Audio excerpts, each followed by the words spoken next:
രാവിലെ ലിയോനെ കെട്ടിപ്പിടിച്ച് ഉറങ്ങുക. കഴിഞ്ഞ ആഴ്ചയായിരുന്നു റോളക്സിന്റെ ബർത്ത്ഡേ. കയ്യിലാണ് 5 പൈസ ഇല്ല. ചേട്ടാ സത്യമായിട്ട് പൈസ ഇല്ല. എടാ എന്റെ 5 പൈസ ഇല്ല. അവന്മാരെ വീട്ടിലെടുത്ത് ജസ്റ്റ് ഒന്ന് പുറത്തോട്ട് പോവാ. ഈ കിടക്കുന്ന വണ്ടികളൊന്നും ഓടത്തില്ല. എന്റെ സെക്കൻഡ് ഹാൻഡ് BMW എടുത്ത് ഞാൻ ഒരു സ്ഥലം വരെ പോവാ. ഇന്ന് ഫുൾ ടാങ്ക് എണ്ണ അടിക്കാൻ പൈസ ഇല്ല. അതൊന്നും ഇല്ലെങ്കിലും ദാരിദ്ര്യത്തിന് കുറവൊന്നുമില്ലല്ലോ. ഇച്ചിരി പൈസക്ക് എണ്ണ അടിച്ച് തിരിച്ചു അടുത്ത റൗണ്ട്. ഇച്ചിരി ദൂരം ട്രാവൽ ചെയ്തിട്ട് ഞാൻ ലെസ്റ്റർ വരെ നിർത്തി. ഇതെന്റെ സുഹൃത്ത് റോബിൻ ചേട്ടന്റെ കടയാ. അവിടെ കണ്ടവാനം വണ്ടി കിടപ്പുണ്ടെങ്കിലും അതൊന്നും വാങ്ങാനുള്ള പൈസ എന്റെ ഇല്ല.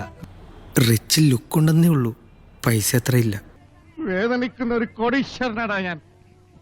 പക്ഷെ വംശനാശം വന്നു പോയില്ലേ. റോളക്സിൽ ട്രാവൽ ചെയ്യാനാണ് വലിയ വണ്ടി തന്നെ വേണം താനും. അവിടെ കിടന്നൊരു ലാൻഡ് റോവർ റോബിൻ ചേട്ടനോട് കടവും പറഞ്ഞ് ഞാൻ ഇറക്കി. അധികം സമയം കളയേണ്ട അവിടെ നിന്ന് ഇറങ്ങി. വേഷം കെട്ട് എന്റെ അടുത്ത് വേണ്ടാട്ടോ. എടോ, പണം ഉണ്ടായിട്ട് കാര്യമില്ല, അന്തസ് വേണം. പുള്ളിയാണെന്ന് എന്റെ കാര്യങ്ങൾ, ഫൈനാൻസ്, വീട്, ഇതെല്ലാം മാനേജ് നടക്കുന്നത്. ഫ്രണ്ടാണ്, ക്ലോസ് ഫ്രണ്ട് വിശ്വസിക്കാം. താമസിച്ചുകൊണ്ടിരിക്കുന്ന ഫാം ഹൗസ്, ആ റെന്റഡ് ആയിട്ടുള്ള ഒരു ഫാം ഹൗസ് ഉണ്ടല്ലോ, ആ പറയുന്ന ഫാം ഹൗസിന്റെ റെന്റ് കൊടുക്കാതിരുന്നിട്ടുണ്ടോ?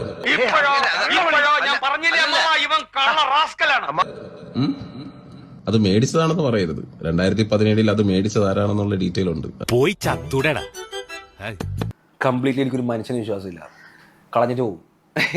അതുകൊണ്ടാണ് വിശ്വാസമുള്ള 3 പേര് എൻ്റെ കൂടെ ഉള്ളൂ. റോളക്സ്, ലിയോ, ഭീകരൻ.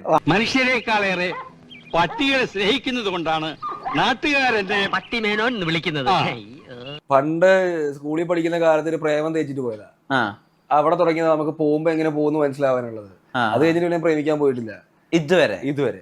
ശശിയെ എന്നാണ് ഈ പറയുന്നത്?